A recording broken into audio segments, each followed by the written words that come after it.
ഞാനിവിടെ തന്നെ ആയിരുന്നു താമസം. ഞാന് ഇതവിടെ ആ തറ കണ്ടില്ലേ, എല്ലാം പോയി. ഈ ഡ്രസ്സ് മാത്രമേ ഉള്ളൂ, ഇത് മാത്രമേ ഉള്ളൂ. പോയിക്കോട്ടെ, അതൊക്കെ പോയിക്കോട്ടെ, ഒന്നും വിഷയമല്ല. അതൊക്കെ നമുക്ക് ദൈവം തന്നല്ലേ. അയൽക്കാര് ഞങ്ങള് ബാക്കിയുള്ളവരൊന്നില്ലായിരുന്നു, ഒരു കുടുംബം ഉണ്ടായിരുന്നു, അവര് പോയി, കിട്ടിയില്ല അവരെ. പിന്നെ പറഞ്ഞാല് ഏട്ടാ ഇവിടെ മുഴുവൻ വീട് തന്നെ ഇരുന്നു. ഇവിടൊക്കെ നിങ്ങൾ കാണുന്ന മാത്രമല്ല, മുഴുവൻ വീടായിരുന്നു. 10, 300, 200, 250 വീടിന്റെ അടുത്ത് ഇവിടെ ഉണ്ടായിരുന്നു.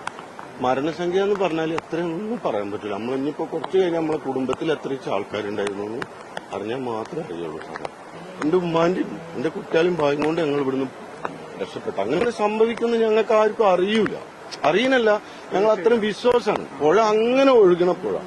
ഇതൊന്നും ഇതിൽ കൂടെ ഒന്നും ഒരു ചാല് പോലും ഇല്ലാത്തതാ, ഒരു വെള്ളച്ചാല് പോലും ഇല്ലാത്തതാ. ഇപ്പൊ നമുക്ക് ഒരു പുഴ പോലെ ആയിപ്പോയി. എന്താ സാറേ ചെയ്യാം?